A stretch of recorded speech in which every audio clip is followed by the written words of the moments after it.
Welcome back to the Ponca City Monthly Podcast. I'm your host, Andy, and this week we're going to get a little creepy because we're going to take behind the scenes look at the death industry. And we've brought in a special friend with us, and her name is Annie Owens, and she recently was in People magazine.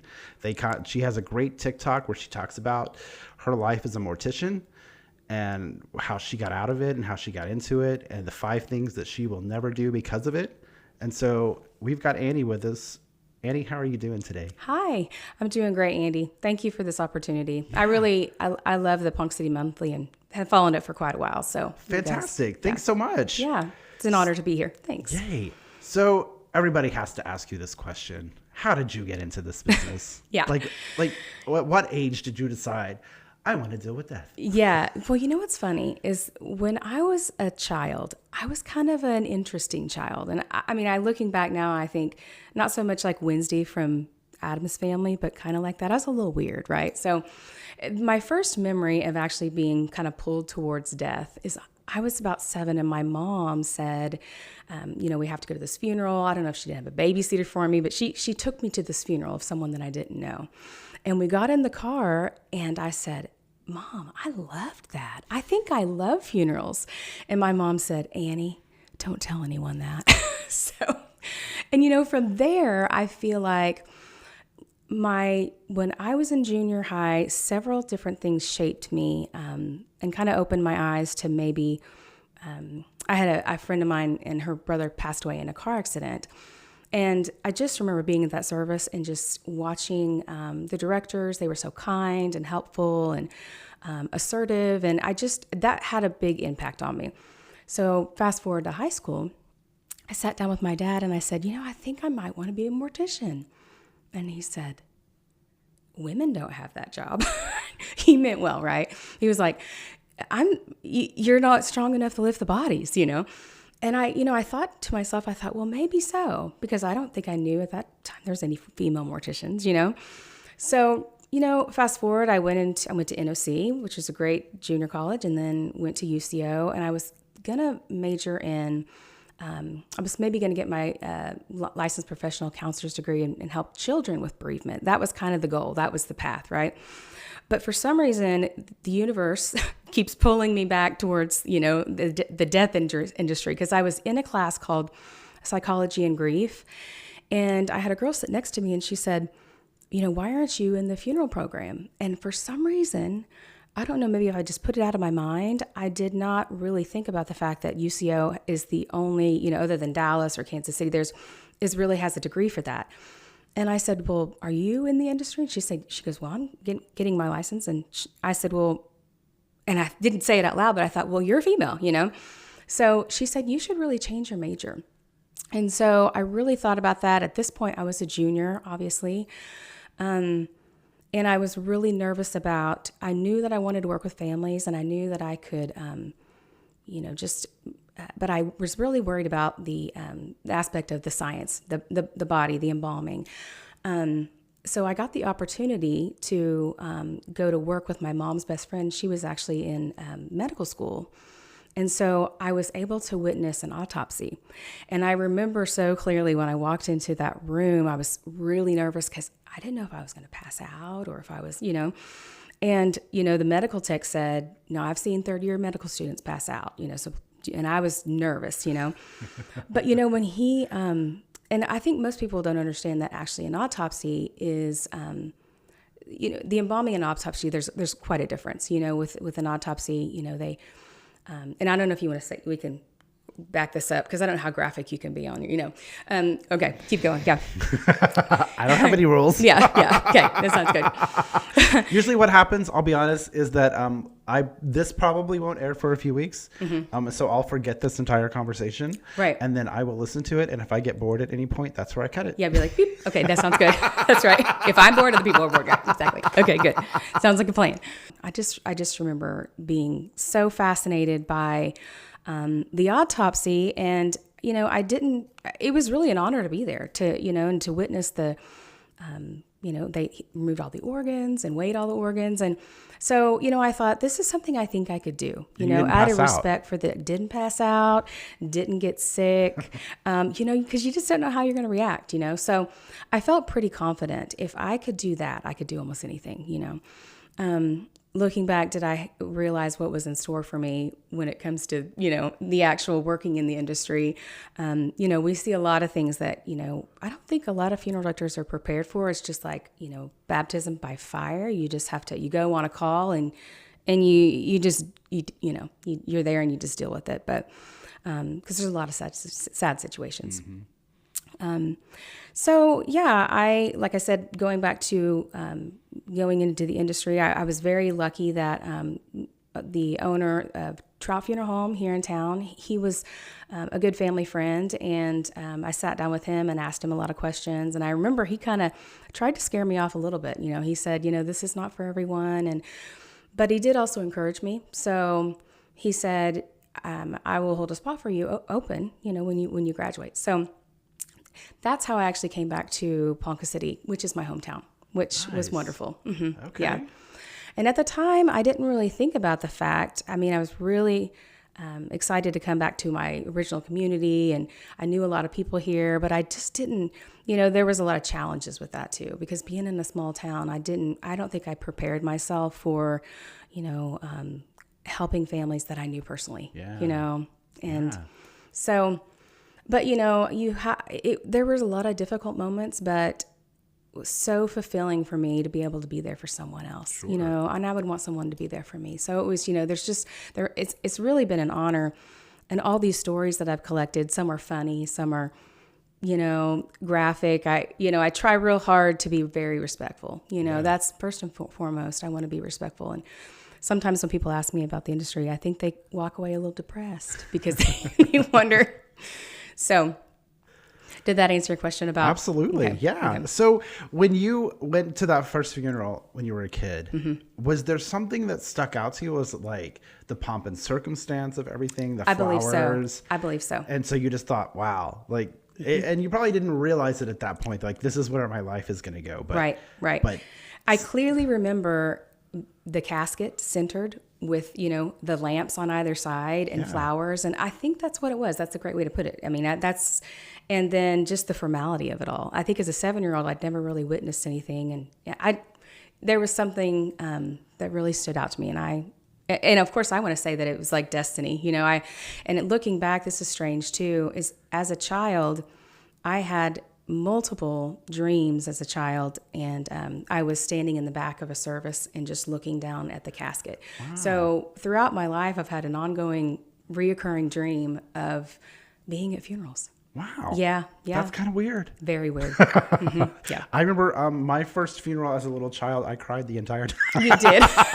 You were traumatized? I was traumatized. I was like, wow, I love this. I cried the next day. Yeah, right. I was scared. Yeah. So you mentioned it a little bit. So I want to make it clear. You are no longer in the industry. You got out. I did get out. The last couple years, I've actually worked as a contract director. And the funeral home that I work for. What does that mean? A contract director? The funeral home in Blackwell, the owner sadly has had cancer for the last several years. And so he asked me to fill in. I should probably say fill in director. Fill in, yeah. And so for the last couple years, that's what I've done. And unfortunately, he just passed away. So I told the funeral home that I'm just going to take a little break at this time and kind of just think about what my next, just what the next path is for me. Mm-hmm. It might be lead back to funeral service, but looking back on like the 20 years, if you put them all together, I think to be really honest, I didn't realize it at the time when I was working full time, but there's a little bit of PTSD, Not just a little bit. Yeah, right. That's putting it mildly. Yeah. And I don't think that funeral directors, I can't, what's interesting is I can never, ever recall a time where we ever said we need some counseling for this, or, right. We just go to the next family, and when my kids were little, they never saw me cry, which is not healthy. Like I never shed a tear. And I think I had just compartmentalized it, not in a healthy way. And so now that I'm older and I feel like, my parents are getting older, and I just reflect on, it's almost like the emotions are so much more raw for me now. And I don't know if just because I took a break for so long, I have so much respect for the directors that are in it just every day, grinding day in and day out, but you kind of go into survival mode because you can't cry, you can't break down, and, and what's the point in talking about it, because you can't bring them back, so it's kind of traumatizing in that way, but I did start my TikTok because I thought telling stories about some of the things that I learned over the years, and really the stories that stood out to me that would be more like a cautionary tale. And I feel as if, because there's a lot of morticians on TikTok, and most of them are very technical. They'll tell you about embalming, they'll show you the prep room, they'll talk about the crematory. And I just thought to myself, what could I do that would be a little bit more personal for myself to tell some stories, like what the aftermath of a drunk driving looks like, or, not wearing your seatbelt, and some of the behind the scenes of what families go through when there's a, traumatic death. And so some of the stories that I tell are very, very kind of deep. But I really want to use the stories to help other people, you know? Definitely. So that's kind of. So one question I've always asked, and, thought was kind of strange, is that while you're going through your schooling, they don't teach you about mental health, and they don't teach you about how to process, because I think that it is a business, and so you have to approach it as a business, right? And if you're just breaking down and crying all day, right, that's not going to be a great business model. right. So I think in the process of teaching you the business, they sort of in their own way teach you to compartmentalize. Most definitely. And so that is kind of weird. Do you ever think that will change in the industry, or do you think it could change? I mean, maybe it's not. I would hope so. I advocate for people in your industry to get mental health, right? To talk to therapists, to talk that stuff out, because it does become. Yeah. But I would say emotionally, we build ourselves such a wall that we are honestly, I would say when you get to a point, because I remember working in it full time, you get to a point where you really feel not numb, but most of the directors would say, well, I don't need any counseling. Sure. And so, but stepping away from it, it made me, I realize now that, and if you see any of my videos, that I am such an overprotective mother, to the point where we go on vacation and my kids are like, oh, all right, mom's going to say, well, gosh, we could die from that. We're not doing that, so always the fun no hater. Bungee jumping today. No doing that. We don't do that. So, but also too, I just feel like it's, looking back about that, it changed me in a lot of ways, but I didn't recognize it when I was actually in it full time. Some ways are just, I see my life as, it's interesting, almost like a reel of moments and birthdays, but also it depresses me a bit, because every birthday, every milestone that other people just go through, I think of all the videos that I've done, and those are the highlights of like, this year we'll never get this year back, and so it changed me in a lot of ways. And do you think not being super general, but do you think that partly has to do with the fact that it was a male dominated? And that men probably... Yes, probably. Yes, it's just... yes. I'm probably going to get in trouble for saying that. Never thought about that. Yeah, I mean, I cannot imagine, just even... This is like if women were more involved, that you would have more of that emotional, like, let's process this. But with men, it's just like... Right, yes. And maybe it's going to take maybe some women in the industry or different generations, right? I mean, there's more women now. Most definitely. Yeah. And I know a lot of women that are in the industry now. Yes. That have recently graduated. My niece is one of them. She's in it. She's in Tulsa at Rose Hill. Yeah. So, there's the people now are more women into it. Yes. Tell me about you, because we talked about briefly, you started your TikTok on a different subject. I did. It was not originally about this. No. So what was it originally about? So about a year ago, I really wanted to focus on Oklahoma cold cases, Oklahoma missing people. And where did that come? Like, that's really my passion. okay. To be really honest with you. My family always laughs that I should have gone into law enforcement and been a detective, so true crime is very interesting to me. The paranormal is very interesting to me. And so some of the mysteries are really interesting to me. So, for up until April of this year, if you look at my TikTok, they're all stories, but I would never speak. I would never use my face. I would never talk about any of them. They were basically reels that, just gave the facts. And people really enjoyed. I find out that there's a lot of people that are interested in the same subject. A lot of people. But I had a friend of mine say, you should just tell some of your funeral stories. And you've got a lot of interesting stories. And so once I started doing that, I could sense that it resonated with a lot of people emotionally. And I was starting to see people commenting maybe on their own loss. And it became this platform that allowed people to share their grief. And I guess I didn't recognize TikTok as that, but it was it's become kind of a community where people can really encourage each other. And the morticians can, they can tell stories about the industry and what we've gone through, which I think people relate to, because things have happened in their own family and in their own lives. But so that's one touching thing. I didn't realize. I was surprised that I might get back so many, I'm very invested in some of the comments and things that, people say and some of the things that people go through. But so part of your TikTok is that you do like a top 5. Yeah. Now, did you always do that, or did you start out doing just regular stories and then move into that, or? I did. It was just some regular stories. And one day I thought, there's a lot of things that I do or don't do as a mortician that I think are helpful, and I think that are, so I think I'm going to and one day I just thought, here are 5 things that I don't do because I've been a mortician, and there's a lot of things that in most of the list is derived from actually working with families. If you'll see one that, I will not let my son ride his bike down the street on our street.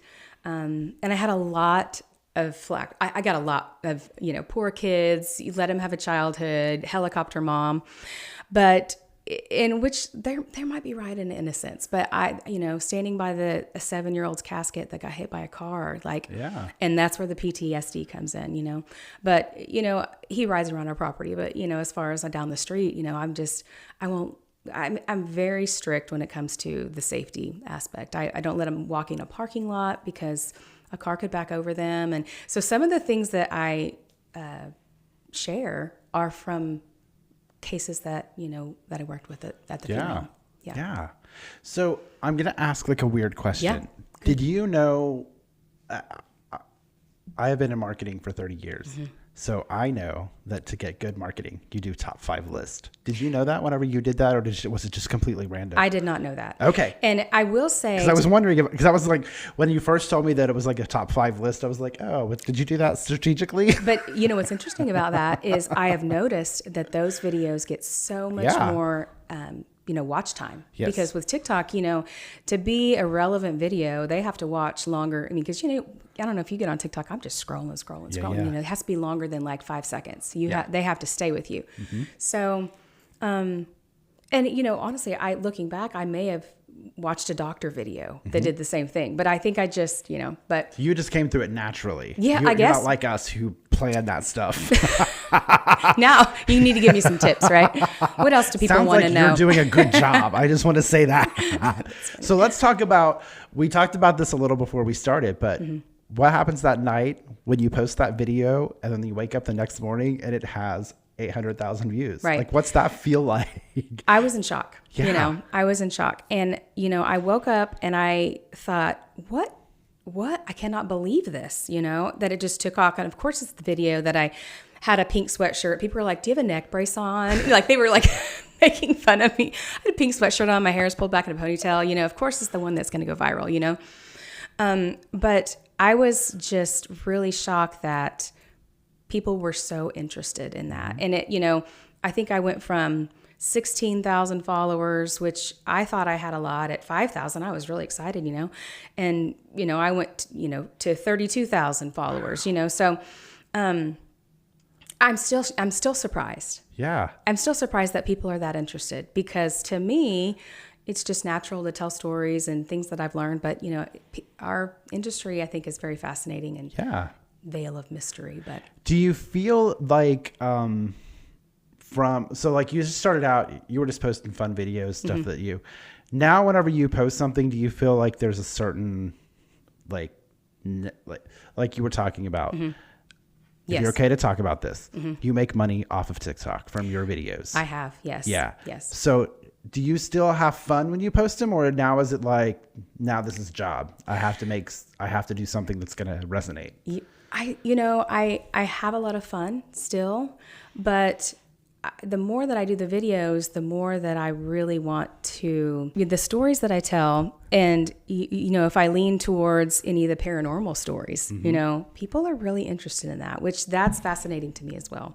But you realize that other people on TikTok, these people are creative. They are innovative. These generations, no matter, they are brilliant, So to be able to stay up with all these TikTokers, it takes a lot of thought. At first I think I sat down and I just did a lot of videos that were just kind of off the cuff. I thought, well, gosh, I'll tell that story about that car accident. And it was really tough for me at first, because I thought I need to share some of these stories, but I want to make sure that if a family watches those videos that, she's talking about, my son, or that I did it in a really respectful way. And of course I did work in Oklahoma City. So some of the stories are from Oklahoma City. And so I do change up some of the circumstances as far as, the ages of the people, but all the stories, they really happened. Wow. So, and, is it nerve-wracking whenever you know that you have 30,000 people watching your videos? Is that a little nerve-wracking? Yeah. We don't have that many on the podcast. Yeah. And I still can't believe it, and, but of course too, comparison is always terrible, because, some people have 200,000. Sure. Some people have 2 million, Sure. So I've decided that I really want to stay with, the purpose of my TikTok channel was to help people through the situations that, I want to help people to learn through the situations that I have experienced. And so, there's a lot of people that sell products and things like that, and I'm just not interested in doing any of that. I think that's where people make the money, but I really want to try to remember what the purpose is, and always come back to that. And it's really to try to just remind people that life is short. It's short. Yeah. And you only get one. That's it. And you had an interesting life, because People Magazine reached out to you recently. Yes. Tell me about what that was like. And so was it a particular, do you think it was a particular video, or do you think it was just all of them combined, or did they tell you? So she told me, actually. So I received a message through TikTok, and in fact, I get a lot of random messages through TikToks, and a lot of them, there's some creepy people out there. I'm sure you've experienced that too. So sometimes I don't even go into the messages. No. Oh my goodness. So I was like, I don't want to really, so I received a message, and I just kind of briefly saw it, and it said something about People Magazine. I thought, some people are, come on now, and then I thought about it about a week later, and I thought, well, maybe that was really people. And I told my husband, he goes, nah. I'm like, I don't know her name, so I looked up her name, and I found it, and she was actually a writer. Wow. So I contacted her, and, just was able to visit with her just briefly about, what her intentions were. And she said, I want to do an article on you because I cover interesting careers. And I said, well, there's a lot of morticians on TikTok. Why did you choose me? And she said, I follow you. I like your content, and I think you're real.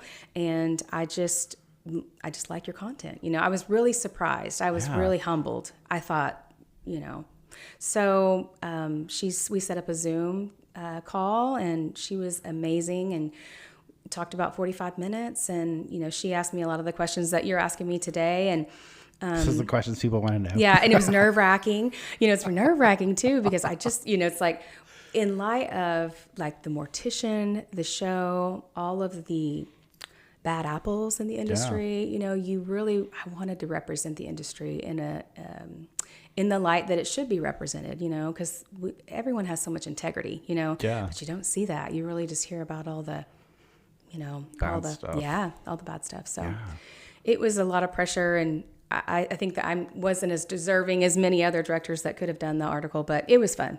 Yeah, it was fun. Hey, when People Magazine calls, you're the one that picks up the phone. That's right. I'll take it. Yeah. All right. Well, Annie, thank you so much for joining us today and telling us all the much. stories and telling us about your time on TikTok and all of that. And follow her TikTok. What is your TikTok? So it's _6feetover_. Perfect. So take a look at that. Follow Annie and come back with us next week for another great story. Thank you all so much. Thank you.